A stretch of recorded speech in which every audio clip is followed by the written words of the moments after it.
Skill है electrical capacitance, वैद्युत धारिता।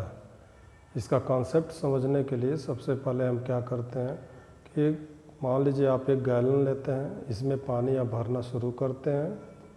जैसे जैसे पानी भरता जाएगा इसका वाटर लेवल बढ़ता जाएगा और एक ऐसा कंडीशन आता है कि पूरा जब वाटर भर चुका होता है तो गैलन से लिक्विड बाहर निकलने लगता है। अब कितना भी हम इसमें पानी भरें उसका कोई मतलब नहीं रहेगा, बाहर की ओर गिरना शुरू हो जाएगा। अब मान लीजिए ये गैलन 5 लीटर का है तो हम इसमें मैक्सिमम 5 लीटर ही लिक्विड भर सकते हैं और कहा जाएगा कि 5 लीटर जो है इसकी कैपेसिटी है, यानी इसकी कैपेसिटी 5 लीटर की है। ठीक इसी तरह से एक अगर मान लीजिए मेटेलिक कोई पीस लेते हैं मेटल का और उसको आप गर्म करना शुरू करते हैं तो गर्म करने पर धीरे धीरे उसका टेम्परेचर बढ़ता जाता है।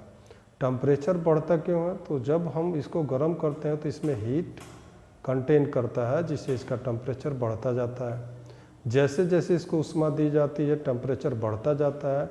और अगर मान लीजिए एक ऐसा कंडीशन आ जाए कि अब हम कितना भी इसको हीट दें वह हीट अब एब्जॉर्ब न करे और टेम्परेचर बढ़े ही ना, तो अब जितना भी हीट होगा बाहर की ओर डिफ्यूज होना शुरू हो जाएगा, बाहर निकलना शुरू हो जाएगा, लेकिन इसका टेम्परेचर कांस्टेंट हो जाएगा। सपोज करिए कि ये 50 डिग्री सेंटीग्रेड पर इसका टेम्परेचर फिक्स हो जाता है तो हम कहेंगे कि इसका जो है 50 डिग्री सेंटीग्रेड तक ही जो है ये अब इसको हम गर्म कर सकते हैं। ठीक इसी कॉन्सेप्ट को अगर हम इलेक्ट्रिकल कैपेसिटेंस को समझने में कोशिश करते हैं। अब मान लीजिए एक आपके पास कंडक्टर है। कंडक्टर कोई धातु की चादर हो सकती है या कोई भी मेटेलिक पीस हो सकता है।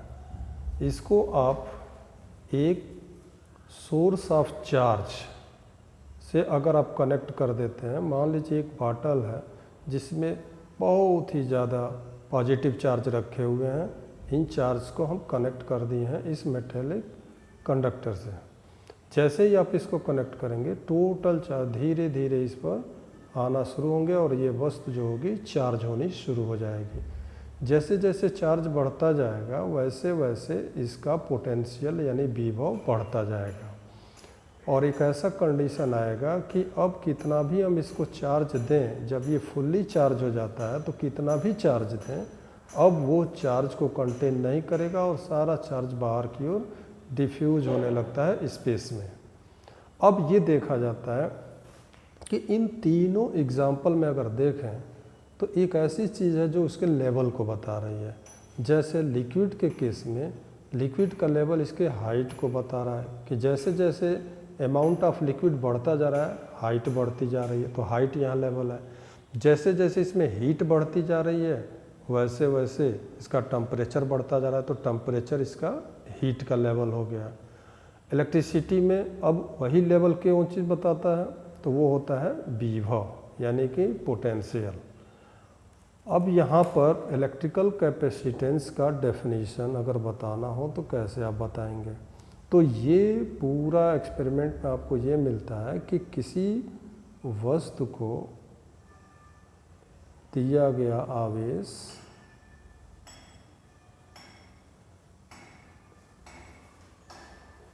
उसके विभव वृद्धि के अनुक्रमानुपाती होता है।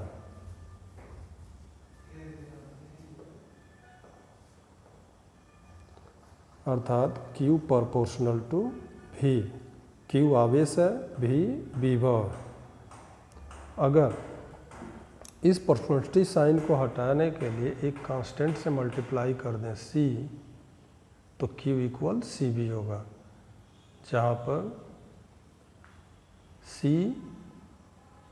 वैद्युत धारिता कहलाती है। अर्थात C की वैल्यू मिलेगी Q/V,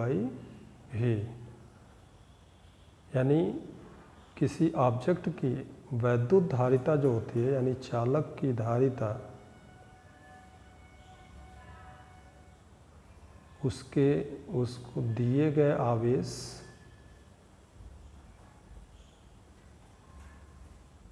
तथा विभव वृद्धि के अनुपात के बराबर होती है।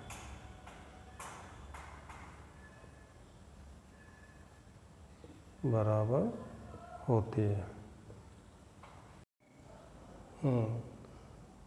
यूनिट ऑफ कैपेसिटेंस, यानी धारिता का मात्रक अगर हमको बताना हो तो कैसे बताएंगे? तो इसके पहले आप फार्मूला जान चुके हैं, C की वैल्यू होती है Q/V। तो Q को मेजर करेंगे कूलाम में और V को मेजर करेंगे वोल्ट में। तो इसका यूनिट होगा कूलाम पर वोल्ट।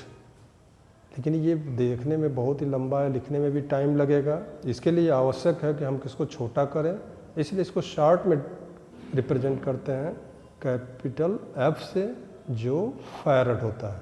यानी यूनिट ऑफ कैपेसिटेंस जो होता है कूलाम पर वोल्ट कहिए या उसको फैरड कहिए, यानी फैरड में मेजर करते हैं। फैरड एक बहुत ही बड़ा यूनिट होता है धारिता का, इसलिए इसके स्मॉल यूनिट यूज किए जाते हैं। यानी small unit of capacitance generally कौन कौन यूज किए जाते हैं, जो आपको न्यूमेरिकल में दिए जाएंगे।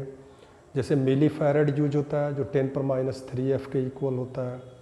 माइक्रो फैरड यूज होता है, जो 10⁻6 फैरड के इक्वल होता है। पीको फैरड यूज होता है, जो 10⁻12 फैरड के होते हैं।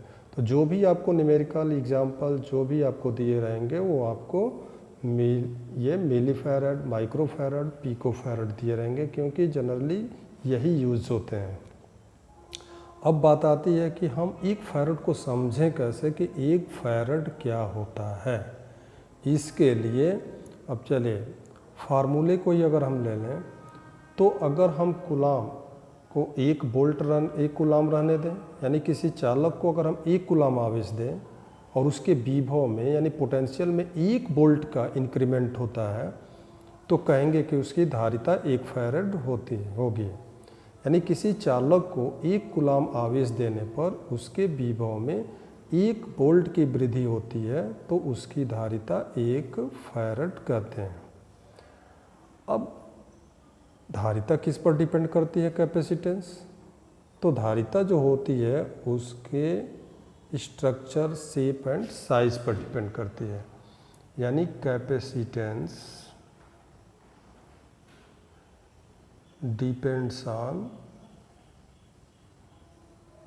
shape and size and also surrounding medium, इस पर भी डिपेंड करती है। यानी 3 चीज़ों पर, शेप पर, साइज पर और सराउंडिंग यानी आसपास के माध्यम पर निर्भर करती है कि कितना उसका कैपेसिटेंस होगा। अब शेप की बात करें तो इसमें इलेक्ट्रिकल कैपेसिटेंस हमको निकालना है। किसके लिए? तो एक स्फेरिकल कंडक्टर के लिए हमको कैपेसिटेंस लेना है। तो स्फेरिकल कैपेसिटेंस के लिए अब नेक्स्ट वीडियो में देखते हैं।